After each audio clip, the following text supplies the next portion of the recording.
This is a special primetime edition. Have faith. Let it begin, and Endless Hope Inc. presents a new series entitled Personal Testimonies. Here is your host, Angel Santana, and special co-host, Clinton Knapp. Hello, everyone, and welcome back to the Have Faith, Let It Begin Endless Hope collab. It is another Wednesday edition. We're back. If you just caught us, and I know you were mad last week, here we go. We're not going to waste time. We're going to pick up right where we left off.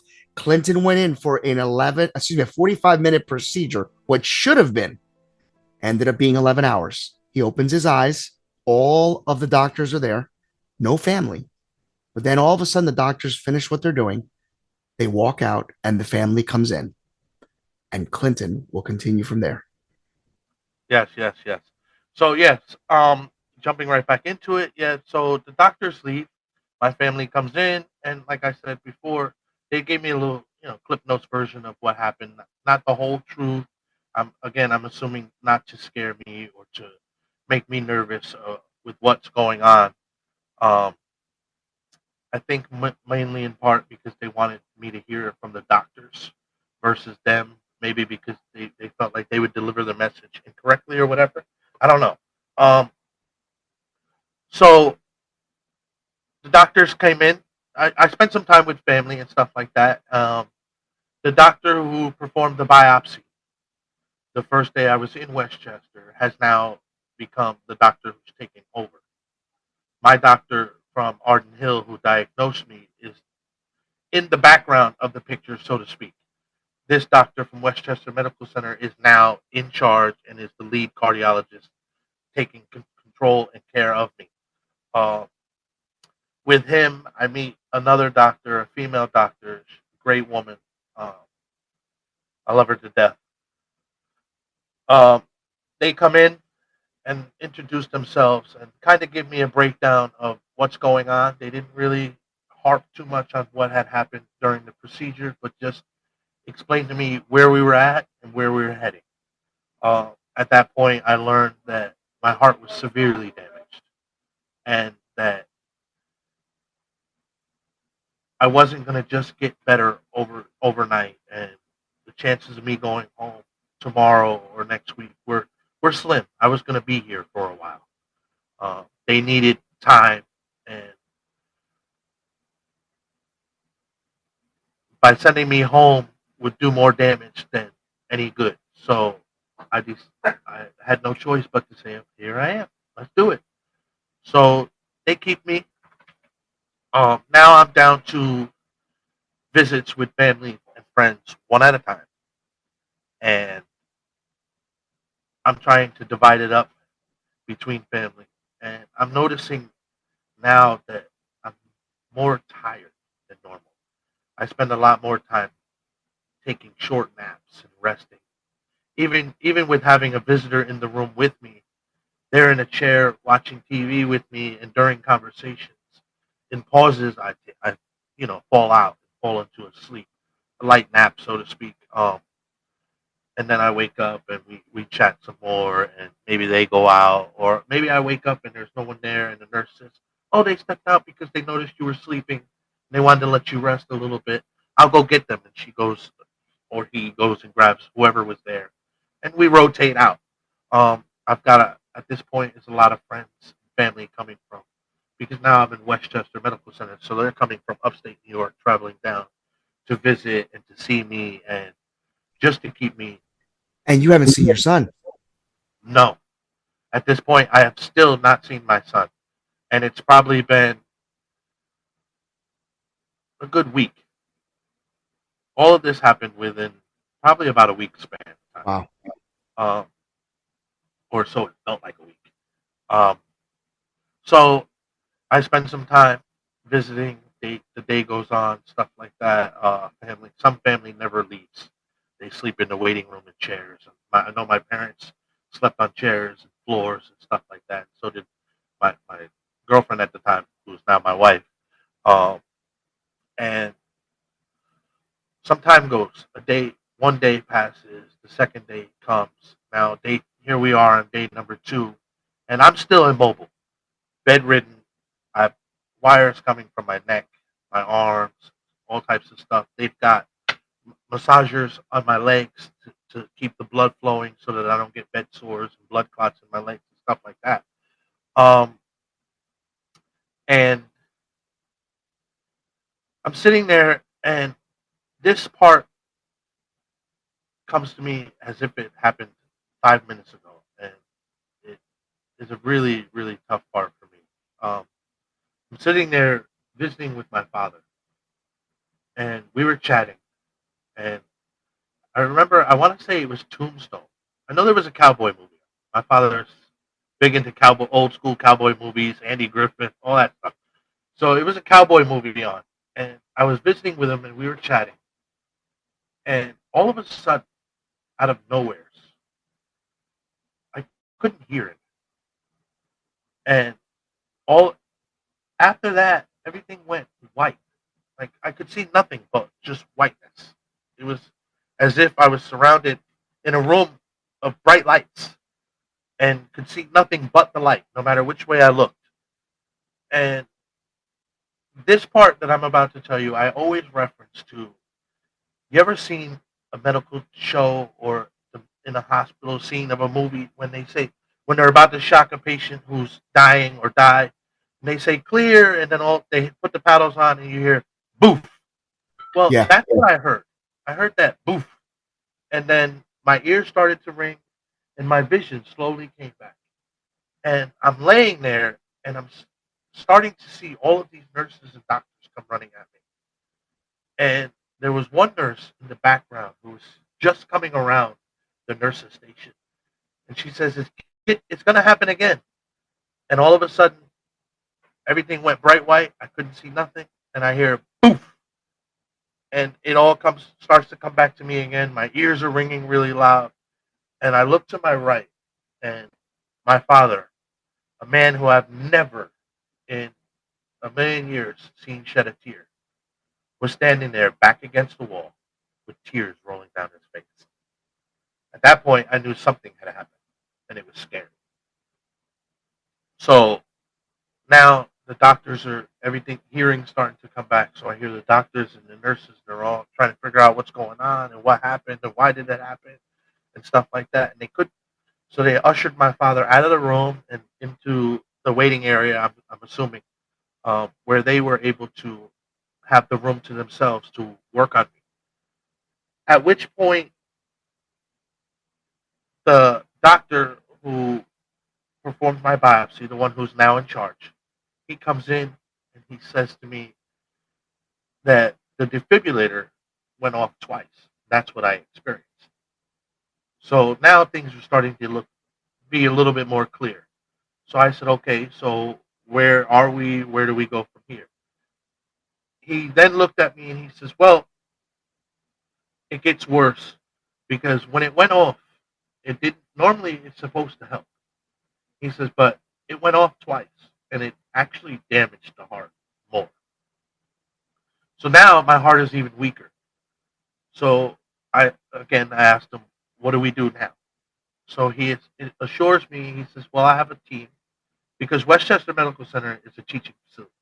He says, I have a team here with me. We're going to disconnect the defibrillator here while you're in the bed. He says, it's simple as going in through because I had a port in my neck, in the jugular. He says, it's just as simple as going in there, getting to the heart, grabbing the wires, and just simply unplugging them and leaving them there for now until we remove it. He says, we're going to do that. He says, and then we're going to insert a balloon pump so that way the heart itself can rest and the balloon pump will pump for you and keep you. He says it should make you feel a little bit better than you have in the past few days. He says, and that way we're hoping that the heart, now not having to work, will be able to rest and recuperate and gain some strength back. So, again, now I have no choice. I can't say, well, no, I want to go home because it's not an option. No, you're in it now. That's not an option. Yes. So backtrack for a second. I mean, I think you just clarified it, but I want to make sure. You were talking with your dad, and then all of a sudden it just went white. So clearly your heart must have stopped and the defibrillator did its job. So you thought, and then it did it twice, but that unfortunately did the opposite. It affected your heart, damaged your heart.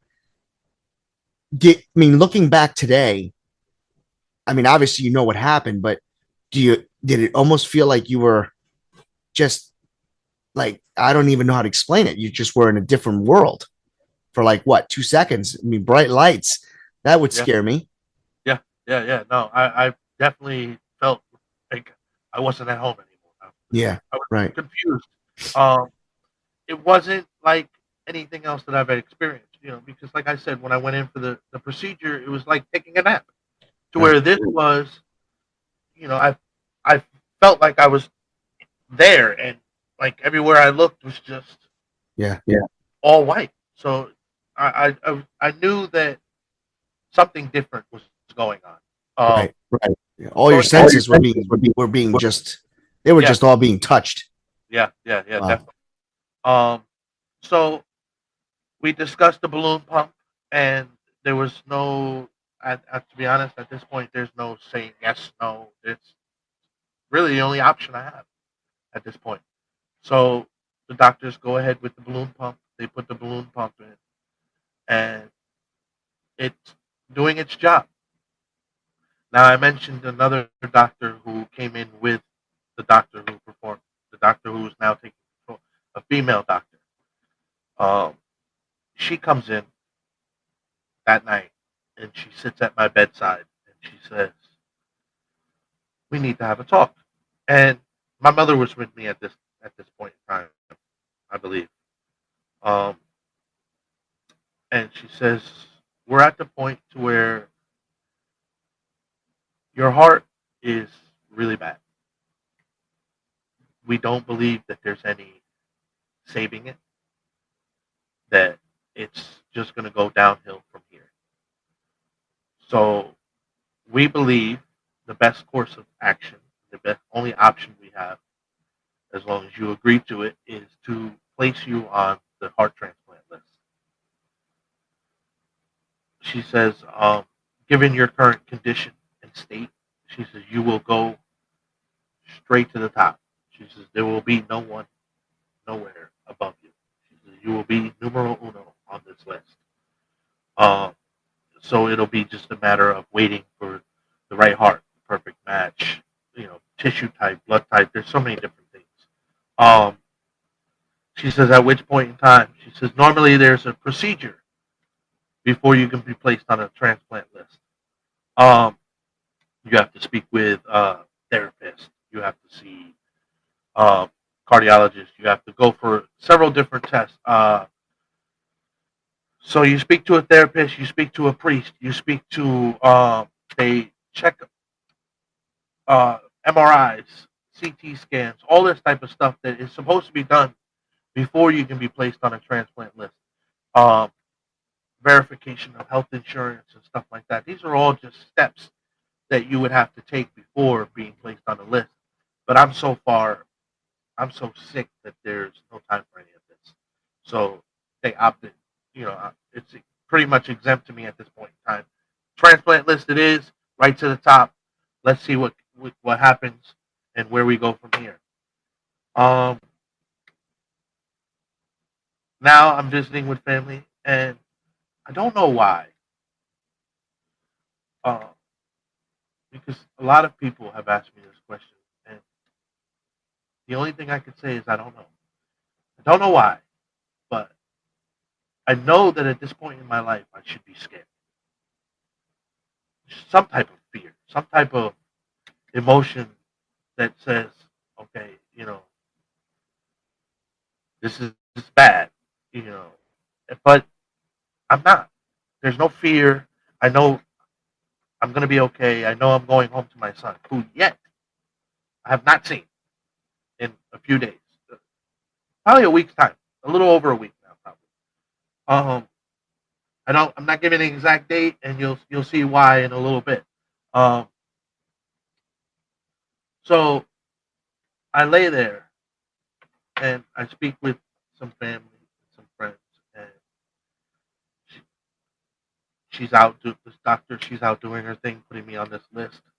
Um, she comes back in a few hours and she says, "It's golden. You're on the list. You're at the top. Now it's just a waiting game. During this time, we'll try to perform some of the procedures that we need to. Because again, like I said, there's a long list of things you need to do. You have to see a dentist, all types of stuff." So I say, okay. Now it's later on in the evening, spending some time with family and friends and stuff like that, on and off, rotating them out. But now I have an even shorter span of time that I'm awake. Like I remember there being times where I was talking to somebody, and then next thing I know, I open my eyes and there's somebody else there, and I'm like, hold on, that's not who I was. I'm out of it. I know where I am, but I don't know what's going on anymore. And I don't know if it's the medication or if it's just the the body saying shutting down and not. I can't, because the heart is, at this point, it's sleeping. It's not even beating. There's a balloon in my chest beating for me. Um, so that happens for a day or two. So now it's day two, and I spend the day again visiting with family and friends on and off. Now I remember it's dinner time. My mother comes in. I don't remember eating, but I remember her sitting next to me eating. Um, and we're spending some time together. And it's later in the evening, 8, 9 o'clock, so to speak.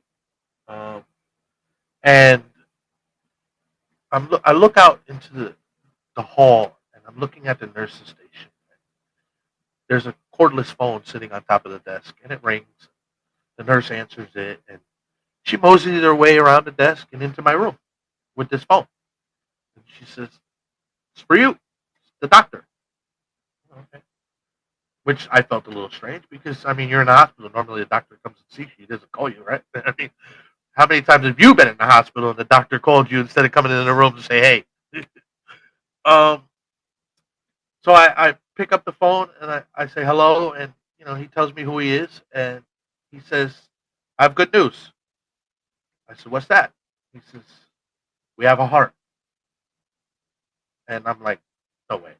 He's like, "A heart is available, and it's a match.